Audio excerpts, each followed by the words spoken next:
문자혁명, 한국과 독일의 문자 이야기. 한국에서는 15세기 중반에 세종이 훈민정음이라는 문자를 만들고 인쇄술을 개량하였습니다. 비슷한 시기 독일에서도 요하네스 구텐베르크가 금속활자 인쇄술을 발명하여 세계 문명에 한 획을 그었습니다. 특히 이번 전시는 독일의 구텐베르크 박물관과 라이프치히 대학 도서관에서 소중한 자료를 출품해줘 이루어질 수 있었습니다.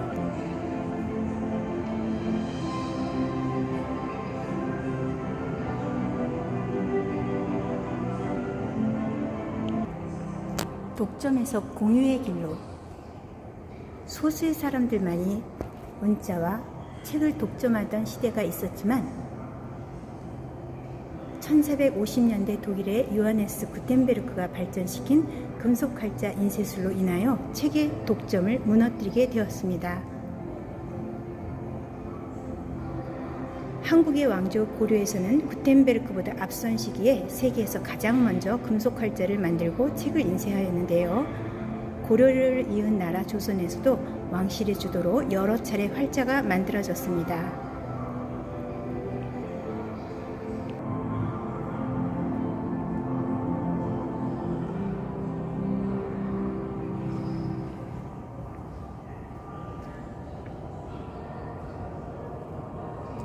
양피지 필사본에 그린 그림.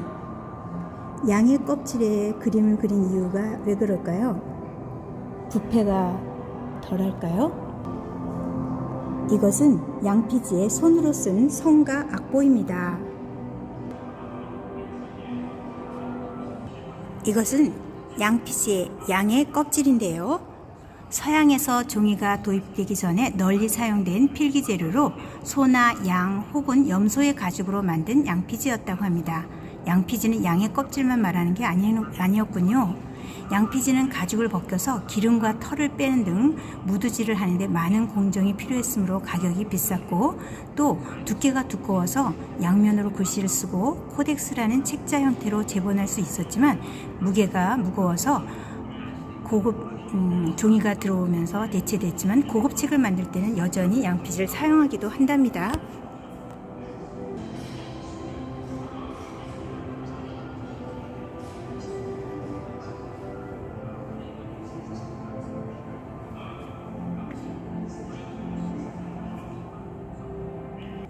이것은 코베르거가 인쇄한 리튼베르크 시의 개혁. 1484년에 종이에 활자로 인쇄되었군요. 금속 활자 인쇄술.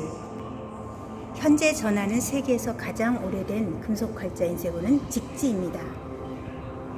직지는 구텐베르크가 40여행 성서를 인쇄한 시기보다 70여 년이나 앞서서 인쇄되었고 세계에서 가장 오래된 금속 활자 인쇄본입니다.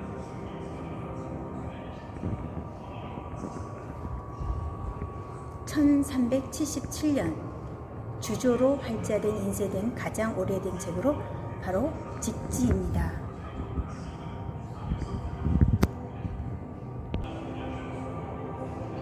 천년의 인물 구텐베르크는 1000년 동안 가장 영향력 있는 인물 1위로 뽑혔는데요. 금속 활자 인쇄술의 발명은 혁명적인 일이었기 때문이었죠. 구텐베르크 이전에는 책 한 권 만드는데 2개월이 소요되었지만 그 후에는 일주일 만에 책 500여 권이 인쇄될 수 있었다고 하네요. 구텐베르크의 42행 성서. 구텐베르크는 라틴어 필사본 성서인 불가타를 인쇄하기 위해 290개의 서로 다른 금속 활자 자모를 만들었고, 최대한 필사본과 같은 형태로 만들고자 손글씨와 같은 서체로 활자를 만들었다고 해요. 또한 인쇄하지 않고 손으로 직접 그려서 화려하게 꾸몄는데 전체 2권이고 총 1282쪽에 달하는 방대한 분량으로 인쇄되었다고 합니다. 바로 이 책입니다.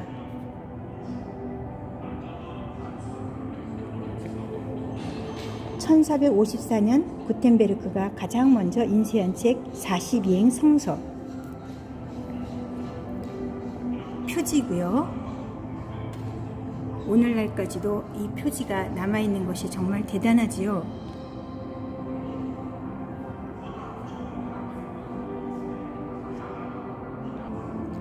고려시대의 금속활자 인쇄본입니다.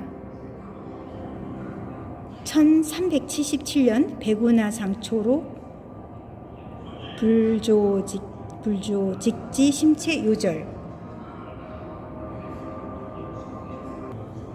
고려의 승려 백운하상 경한이 부처와 이름난 승려들의 말씀이나 편지 등에서 깨달음에 관한 내용을 뽑아서 편찬한 책입니다. 원래 상권과 학원으로 제작되었지만 현재는 프랑스 국립도서관에 학원만 남아있다고 해요.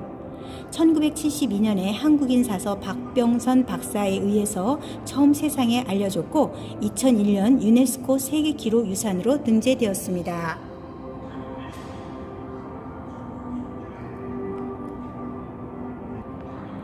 구텐베르크만 알 것이 아니라 고려의 승려 백운화상, 경한도 잘 기억해 두어야 하겠어요. 정조가 만든 정리자와 한글 목활자로 찍은 책, 금속활자, 한글 목활자. 한국과 독일의 금속활자 인쇄술을 비교해 볼까요? 한국은 1200도씨 이상의 고온에서 녹는 구리가 주 성분이고 독일은 350도씨에서 녹는 납이 주 성분이다. 나무 조각의 글자 모양을 뒤집어 새긴 뒤에 고운 모래 거푸집에 찍어 활자 모양을 냈습니다. 독일은 글자가 양각되어 있는 강철을 구리막대에 박고 금속의 강도 차이로 구리에 음각이 생기면 그것을 주조기에 넣고 녹인 금속을 부었습니다. 종이 만드는 법은 당나무를 쪄서 껍질을 벗겨내고 삶은 후 두드리고 했는데 독일은 넝마, 아마, 밧줄, 면, 옷 등을 물과 함께 수조에 넣어 찧어서 섬유를 풀었다고 하는군요. 한국은 왕실이나 국가기관에서 인쇄를 주도한 반면 독일에서는 민간의 출판업자가 인쇄를 주도하였다는 점이 다릅니다.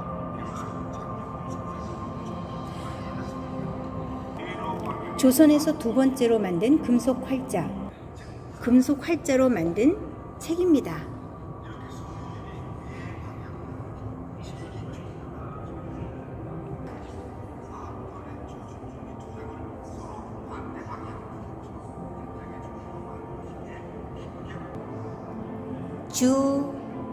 주, 자, 소.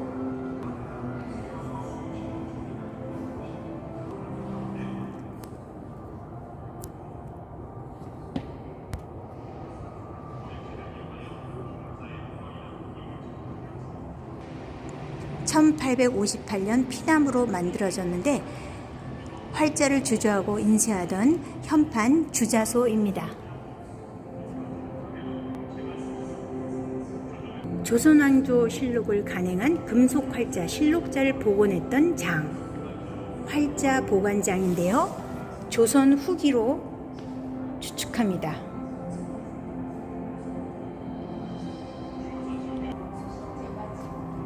세종이 만든 금속활자 갑인자.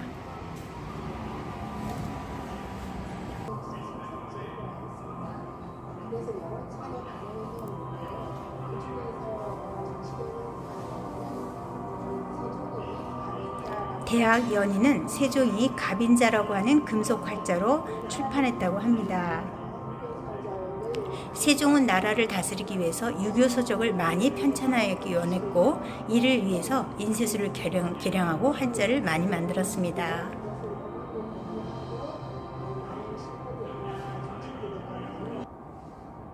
구텐베르크의 활자 인쇄술 발명은 책의 가격을 10분의 1로 떨어뜨렸다.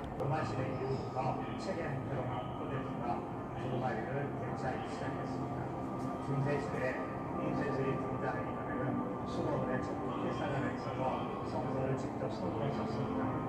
그리스도를 구하다가 세계로 유명한 토마스 아퀴나스도 수고원에서 성서를 필사하는 필사자였습니다. 중세시대에는 장별이 숫자로 구분된 천리이기 때문에 세 문장이 시작되는 부분의 첫 글자를 크게 쓰고 아름답게 채색을 하여 구별하였으며 강별 부분은 붉은색으로 주설을 하였습니다. 중세시대 필사본 성전은 아름답게 채색된 석탑을 곁들여 예술적인 면에서도 아주 뛰어납니다. 이세수 1450년경에 한자가 교세에서 유명했습니다. 원세의 수업이 별명이 지금 뭐냐면 당시 많이 사용되는 필기체 이세체로 이세가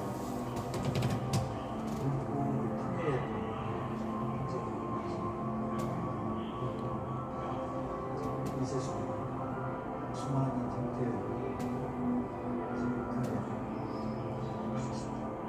피사 제작된 책들은 전부 우리 역사적 왜 이세의 신분을 가지고 책을 소개했습니다. 선생님 관심이 책을 가지고 있습니다. Das hat der frühe Druck von Otto Kohlberger aus Nürnberg, ein Drucker, der bekannt geworden ist für sehr viele Drucke, für sehr schnelle Druckverfahren, der ganz berühmte Werke hergestellt hat, dann in den 1490er Jahren. Dieses hier ist von 1481 und es ist eine Geschichte Jesu, also eine Geschichte des Neuen Testamentes. Und was hier auffällig ist, ist wirklich, dass der Text nie in einem Container auf der Seite untergebracht ist, ohne irgendeine Gliederung.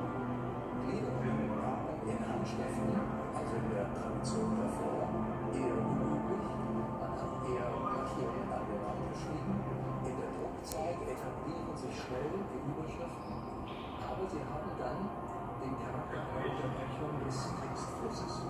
Das sieht man hier auf der linken Seite, also das Museum, gibt es auf der rechten Seite gibt es unten eine Überschrift. Das würden heutige Drucker niemals machen. Heute wäre es ein Fehler, eine Überschrift an die Seite zu bringen. Aber damals war die Idee, dass der Text über die Seite fließt, so stark ausgeprägt, dass eine Überschrift erst einmal nur eine Textunterbrechung war. Das ist aber nicht das Einzige. Man hat, wenn man jetzt umblättert, sieht man, wie der Text auf der nächsten Seite mit einem leeren Kasten beginnt.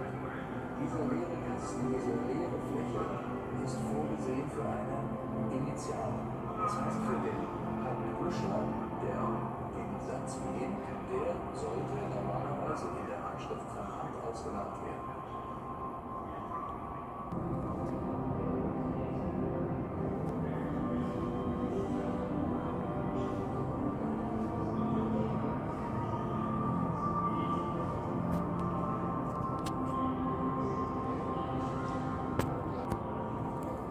월인 청강지곡.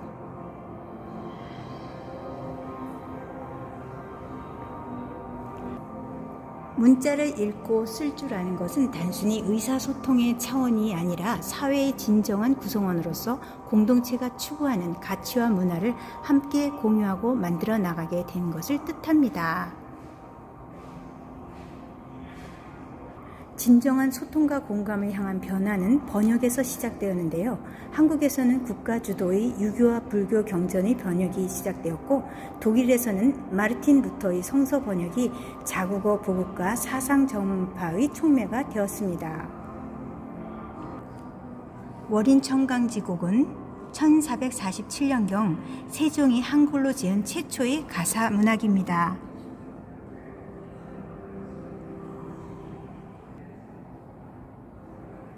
활자 인쇄를 통한 한글의 보급은 국가에서 주도되었습니다. 세조가 한글로 번역한 부처의 일대기 석보상절과 월인 청강지곡을 합하여 다시 편찬한 책, 조선 왕조의 건국을 찬양하며 한글로 지은 가사인 용비어천가. 용비어천가 말로만 들었지 실물은 본 적 없으시죠? 좀 더 자세히 볼까요?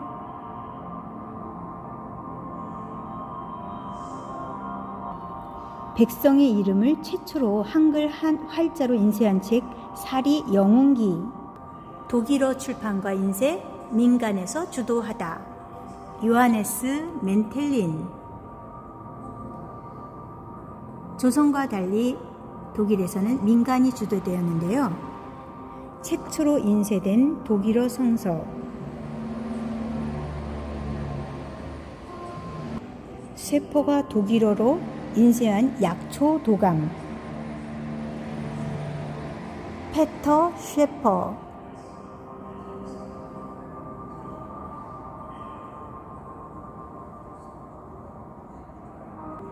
루터 성서 이전의 독일어 성서.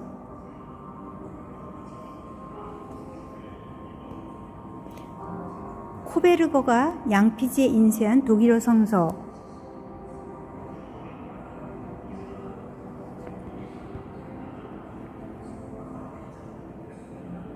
이번에는 종이에 인쇄한 독일어 성서.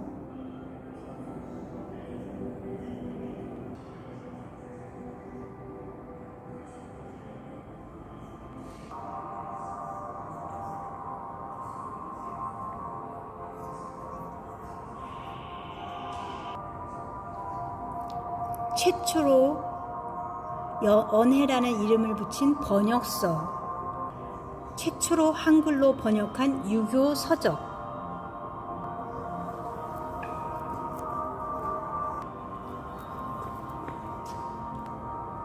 불경 언해서. 세조가 한글로 번역한 불경. 불경의 한글 번역 사업을 주도한 것은 세조 때입니다.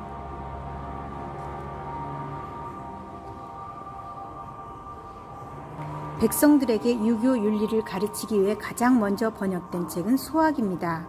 수학은 8세 전후의 아이들에게 유교 윤리를 가르치기 위해 유교의 여러 경전에서 필요한 내용을 뽑아 펴낸 책입니다. 1518년에 번역 수학이라는 이름으로 처음 번역되었습니다. 그리고 1300부를 만들어 전국 각지에 배포하였다고 하였습니다. 루터의 자국어 인쇄물, 종교개혁의 촉매가 되다. 인쇄술이 발달하지 않았더라면 종교개혁도 일어날 수 없었습니다. 금속과 가죽으로 된 잠금 장치가 있는 독일어 성서. 열쇠로 꼭 잠궈놨네요, 책을. 종교개혁의 불씨를 당긴 루터의 95개조 반박문. 루터가 처음에 작성한 토론문은 라틴어로 되어 있어서 그다지 큰 반향을 일으키지 못하였습니다. 왜냐하면 읽을 수 있는 사람이 별로 없었기 때문이죠. 그런데 이것을 독일어로 번역하고 벽보 형태로 인쇄하여 배포하면서 루터의 주장은 2주가 못 되어 독일 전역으로 확산되고 한 달이 못 되어 유럽 각처로 번져갔다고 합니다. 역시 종교개혁의 1등 공신은 인쇄술과 함께 자국어로 된 인쇄물이군요. 마르틴 루터 초상화입니다. 이것은 루터가 면벌부 판매에 항의하여 작성한 의견서 95개조 반박문입니다. 카톨릭 교회에서 신자에게 발행한 면벌부. 루터의 주장이 담긴 전단지. 줄을 서서 기다리는 면벌부 사람들, 면벌부를 사기 위해서 줄을 섰었군요. 루터와 신학자들 간의 논쟁을 기록한 책. 로마 교황청에 대한 루터의 입장이 담긴 전단지. 정조가 세손 시절에 겪은 영모 사건의 전말.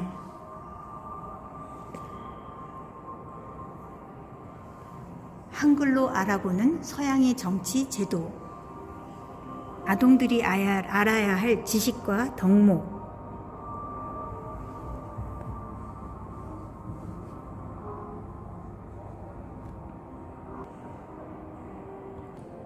젊은 베르테르의 슬픔이 실려있는 괴테의 작품집.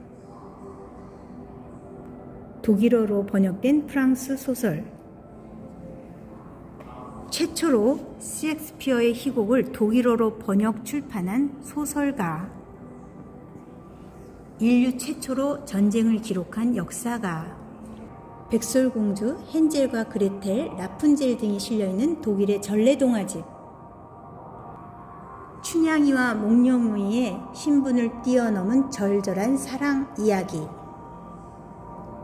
아버지를 아버지라 부르지 못하는 홍길동의 세상 뒤집기, 어려서 어머니를 여의고 눈먼 아버지와 함께 사는 심청이 이야기, 글자를 모르는 사람을 위한 그림이 있는 성서,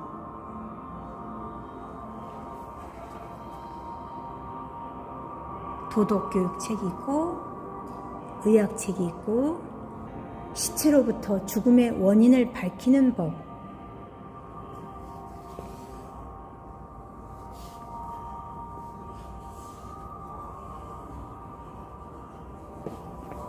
중세 유럽의 의학 지식을 보여주는 6개의 논문,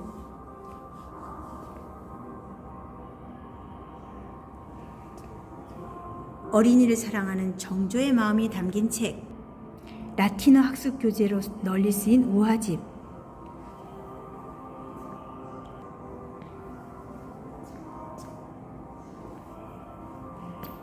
조선의 대표적인 연애소설, 한글로 번역한 전염병 치료법, 자국어 출판 다양한 분야로 확산되다.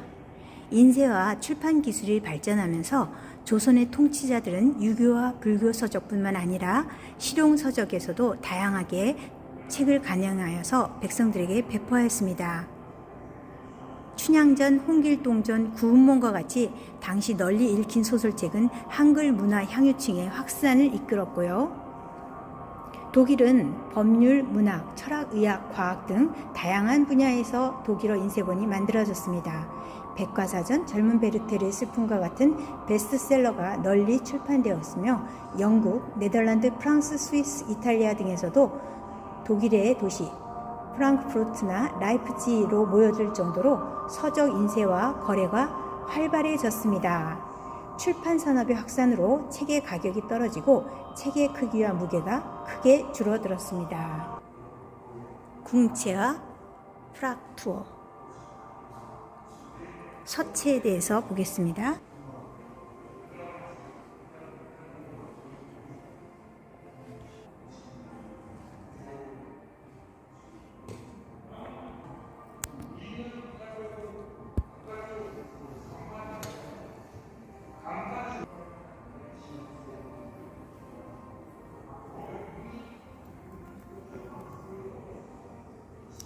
이것은 궁체로 인쇄한 한국 최초의 성경책입니다. 1892년.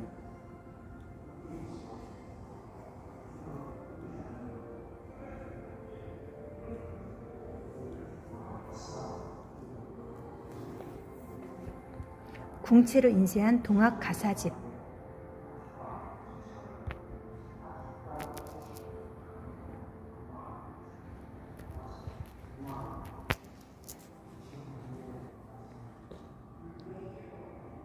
최초의 순 한글 신문 독립신문.